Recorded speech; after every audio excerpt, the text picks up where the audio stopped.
Chapter 75. A Signed Statement. Nordier was prepared to receive them, dressed in black and installed in his armchair. When the three persons he expected had entered, he looked at the door, which his valet immediately closed. "Listen," whispered Villefort to Valentine, who could not conceal her joy. "If M. Nordier wishes to communicate anything which would delay your marriage, I forbid you to understand him." Valentine blushed but did not answer. Villefort approached Nordier.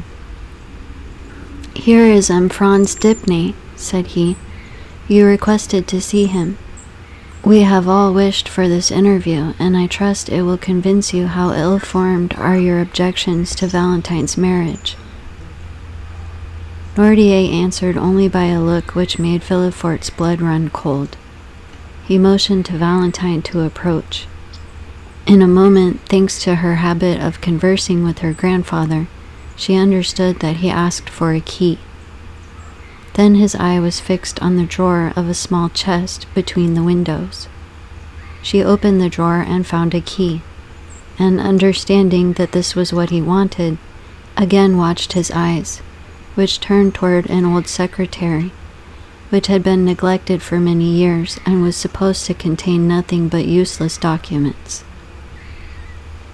"Shall I open the secretary?" asked Valentine. "Yes," said the old man. "And the drawers?" "Yes." "Those at the side?" "No." "The middle one?" "Yes." Valentine opened it and drew out a bundle of papers. "Is this what you wish for?" asked she. "No." She took successively all the other papers out till the drawer was empty. "But there are no more," said she. Nordier's eye was fixed on the dictionary. "Yes, I understand, grandfather," said the young girl. She pointed to each letter of the alphabet. At the letter S, the old man stopped her. She opened and found the word secret. "Ah, is there a secret spring?" said Valentine. "Yes," said Nordier. "And who knows it?" Nordier looked at the door where the servant had gone out. "Barrois?" said she. "Yes." "Shall I call him?" "Yes." Valentine went to the door and called Barrois. Villefort's impatience during this scene made the perspiration roll from his forehead, and Franz was stupefied. The old servant came. "Barrois," said Valentine, "my grandfather has told me to open that drawer in the secretary. But there is a secret spring in it, which you know. Will you open it?" Barrois looked at the old man. "Obey," said Nordier's intelligent eye. Barrois touched a spring, the false bottom came out, and they saw a bundle of papers tied with a black string. "Is this what you wish for?" said Barrois. "Yes." "Shall I give these papers to M. de Villefort?" "No." "To Mademoiselle Valentine?" "No." "To M. Franz Dipney?" "Yes." Franz, astonished, advanced a step. "To me, sir?" said he. "Yes." Franz took them from Barrois, and casting a glance at the cover, read, "To be given after my death to General Durand, who shall bequeath the packet to his son, with an injunction to preserve it as containing an important document." "Well, sir?" asked Franz. "What do you wish me to do with this paper?" "To preserve it, sealed up as it is, doubtless," said the procureur. "No," replied Nordier eagerly. "Do you wish him to read it?" said Valentine. "Yes," replied the old man. "You understand, Baron, my grandfather wishes you to read this paper," said Valentine. "Then let us sit down," said Villefort impatiently, "for it will take some time." "Sit down," said the old man. Villefort took a chair, but Valentine remained standing by her father's side, and Franz before him, holding the mysterious paper in his hand. "Read," said the old man. Franz untied it, and in the midst of the most profound silence read, "Extract of the report of a meeting of the Bonapartist Club in the Rue Saint-Jacques held February 5th, 1815. Franz stopped. "February 5th, 1815, said he. "It is the day my father was murdered." Valentine and Villefort were dumb. The eye of the old man alone seemed to say clearly, "Go on." "But it was on leaving this club," said he, "my father disappeared." Nordier's eye continued to say, "Read." He resumed. "The undersigned, Louis Jacques Beaupierre, Lieutenant Colonel of Artillery, Etienne Duchampy, General of Brigade, and Claude Le Charpel, Keeper of Woods and Forests, declare that on the 4th of February a letter arrived from the island of Elba, recommending to the kindness and the confidence of the Bonapartist Club, General Flavien de Quesnel, who, having served the Emperor from 1804 to 1814, was supposed to be devoted to the interests of the Napoleon dynasty, notwithstanding the title of Baron, which Louis XVIII had just granted to him with his estate of Ipnate. A note was in consequence addressed to General de Quesnel, begging him to be present at the meeting next day, the 5th. The note indicated neither the street nor the number of the house where the meeting was to be held. It bore no signature, but it announced to the general that someone would call for him if he would be ready at 9 o'clock. The meetings were always from that time till midnight. At 9 o'clock, the president of the club presented himself. The general was ready. The president informed him that one of the conditions of his introduction was that he should be internally ignorant of the place of the meeting, and that he would allow his eyes to be bandaged, swearing that he would not endeavor to take off the bandage. General de Quesnel accepted the condition and promised on his honor not to seek to discover the road they took. The general's carriage was ready, but the president told him it was impossible for him to use it, since it was useless to blindfold the master if the coachman knew through what streets he went. "What must be done, then?" asked the general. "I have my carriage here," said the president.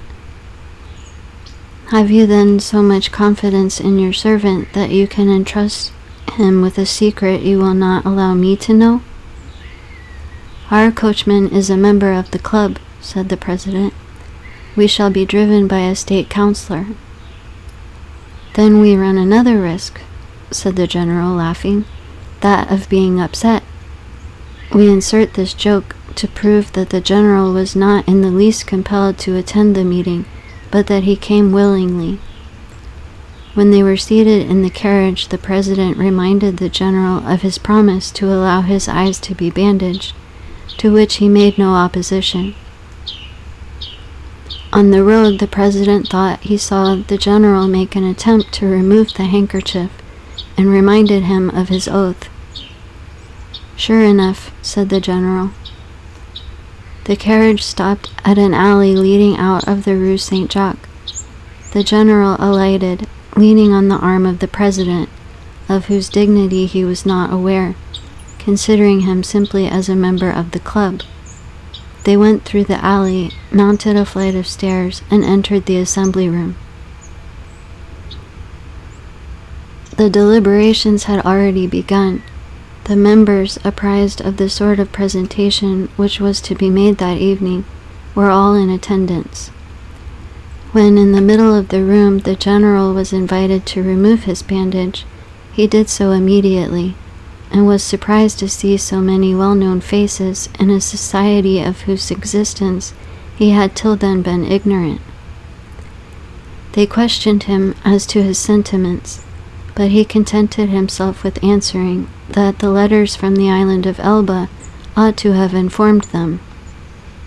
Franz interrupted himself by saying, "My father was a royalist, They need not have asked his sentiments, which were well known. And hence, said Villefort, arose my affection for your father, my dear M. Franz. Opinions held in common are a ready bond of union. Read again, said the old man. Franz continued. The president then sought to make him speak more explicitly, but M. de Quesnel replied that he wished first to know what they wanted with him.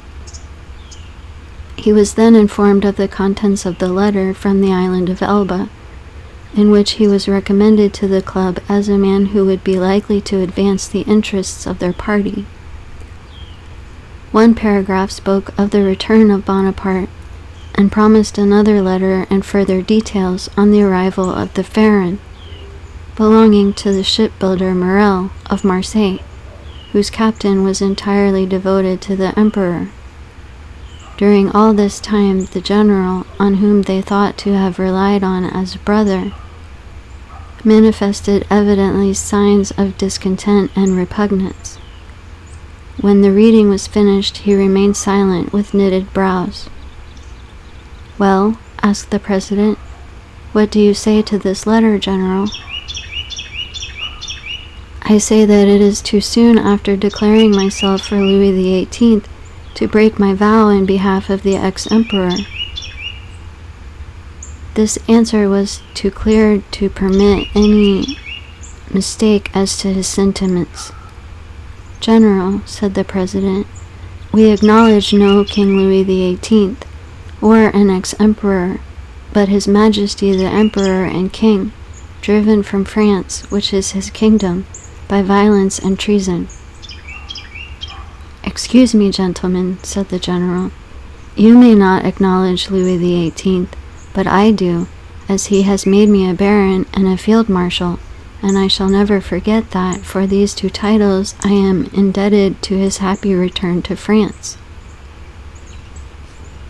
"Sir," said the president, rising with gravity, "be careful what you say. Your words clearly show us that they are deceiving concerning you in the island of Elba, and have deceived us. The communication has been made to you in consequence of the confidence placed in you, and which does you honor. Now we discover our error. A title and promotion attach you to the government we wish to overturn. We will not constrain you to help us. We enroll no one against his conscience, but we will compel you to act generously, even if you are not disposed to do so." "You would call acting generously knowing your conspiracy and not informing against you? That is what I should call becoming your accomplice. You see, I am more candid than you." "Ah, my father," said Franz, interrupting himself, "I understand now why they murdered him." Valentine could not help casting one glance towards the young man, whose filial enthusiasm it was delightful to behold. Villefort walked to and fro behind them. Nordier watched the expression of each one, and preserved his dignified and commanding attitude. Franz returned to the manuscript and continued. "Sir," said the president, "you have been invited to join this assembly. You are not forced here. It was proposed to you to come blindfolded. You accepted. When you complied with this twofold request, you well knew we did not wish to secure the throne of Louis XVIII, or we should not take so much care to avoid the vigilance of the police. It would be conceding too much to allow you to put on a mask to aid you in the discovery of our secret, and then to remove it that you may ruin those who have confided in you.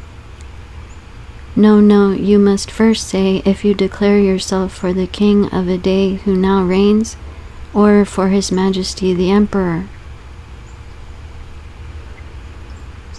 "I am a royalist," replied the general.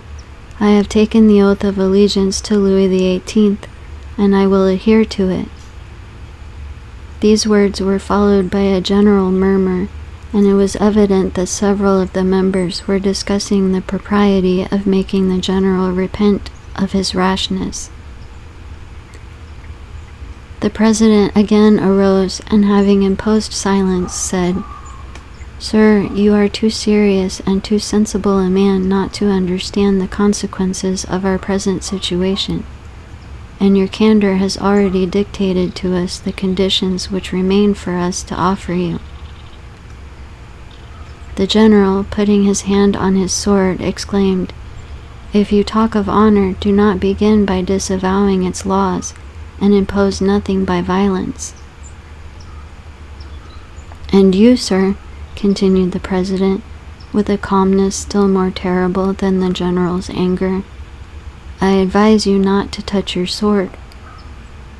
The general looked around him with slight uneasiness. However, he did not yield, but calling up all his fortitude, said, "I will not swear." "Then you must die," replied the president calmly. M'Dibne became very pale. He looked round him a second time. Several members of the club were whispering and getting their arms from under their cloaks. "General," said the president, "do not alarm yourself. You are among men of honor who will use every means to convince you before resorting to the last extremity. But as you have said, you are among conspirators. You are in possession of our secret, and you must restore it to us." A significant silence followed these words, and as the general did not reply, "Close the doors," said the president to the doorkeeper. The same deadly silence succeeded these words. Then the general advanced, and making a violent effort to control his feelings, "I have a son," said he, "and I ought to think of him, finding myself among assassins." "General," said the chief of the assembly, "one man may insult 50, it is the privilege of weakness, but he does wrong to use his privilege. Follow my advice, swear, and do not insult." The general, again daunted by the superiority of the chief, hesitated a moment. Then, advancing to the president's desk, "What is the form?" said he. "It is this: I swear by my honor not to reveal to anyone what I have seen and heard on the 5th of February, 1815, between 9 and 10 o'clock in the evening, and I plead guilty of death should I ever violate this oath." The general appeared to be affected by a nervous tremor, which prevented his answering for some moments. Then, overcoming his manifest repugnance, he pronounced the required oath, but in so low a tone as to be scarcely audible to the majority of the members, who insisted on his repeating it clearly and distinctly, which he did. "Now am I at liberty to retire?" said the general. The president rose, appointed 3 members to accompany him, and got into the carriage with the general after bandaging his eyes. One of those 3 members was the coachman who had driven them there. The other members silently dispersed. "Where do you wish to be taken?" asked the president. "Anywhere out of your presence," replied M'Dibne. "Beware, sir," replied the president. "You are no longer in the assembly, and have only to do with individuals. Do not insult them unless you wish to be held responsible." But instead of listening, M'Dibne went on, "You are still as brave in your carriage as in your assembly, because you are still 4 against 1. The president stopped the coach. They were at that part of the Quai des Ormes where the steps lead down to the river. "Why do you stop here?" asked D'Ibnay. "Because, sir," said the president, "you have insulted a man, and that man will not go 1 step farther without demanding honorable reparation." "Another method of assassination?" said the general, shrugging his shoulders. "Make no noise, sir, unless you wish me to consider you as one of the men of whom you spoke just now as cowards. who take their weakness for a shield. You are alone, one alone shall answer you. You have a sword by your side, I have one in my cane. You have no witness, one of these gentlemen will serve you. Now, if you please, remove your bandage. The general tore the handkerchief from his eyes. At last, said he, I shall know with whom I have to do. They opened the door, and the 4 men alighted. Franz again interrupted himself and wiped the cold drops from his brow. There was something awful in hearing the son read aloud in trembling pallor these details of his father's death, which had hitherto been a mystery. Valentine clasped her hands as if in prayer. Nordier looked at Villefort with an almost sublime expression of contempt and pride. Franz continued. It was, as we said, the 5th of February. For 3 days the mercury had been 5 or 6 degrees below freezing, and the steps were covered with ice. The general was stout and tall. The president offered him the side of the railing to assist him in getting down. The 2 witnesses followed. It was a dark night. The ground from the steps to the river was covered with snow and hoarfrost. The water of the river looked black and deep. One of the seconds went for a lantern in a coal barge near, and by its light they examined the weapons. The president's sword, which was simply, as he had said, one he carried in his cane, was 5 inches shorter than the general's, and had no guard. The general proposed to cast lots for the swords, but the president said it was he who had given the provocation, and when he had given it he had supposed each would use his own arms. The witnesses endeavored to insist, but the president bade them be silent. The lantern was placed on the ground, the 2 adversaries took their stations, and the duel began.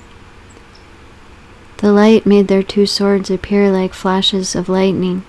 As for the men, they were scarcely perceptible, the darkness was so great.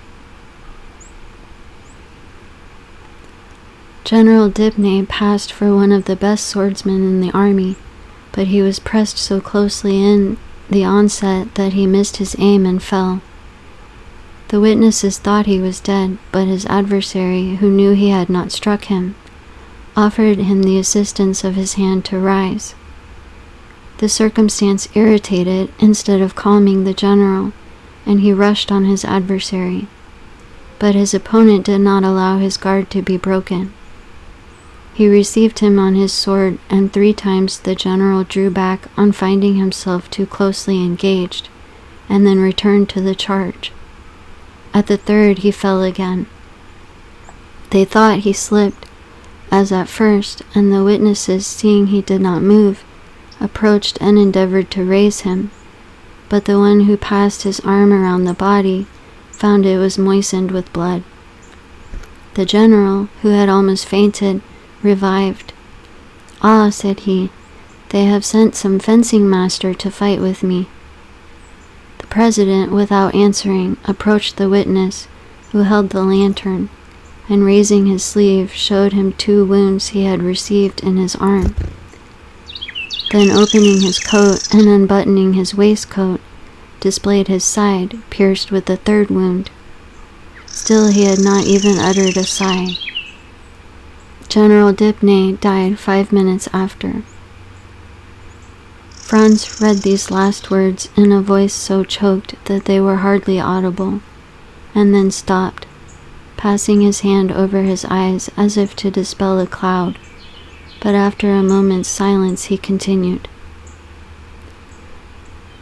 The president went up the steps after pushing his sword into his cane. A track of blood on the snow marked his course.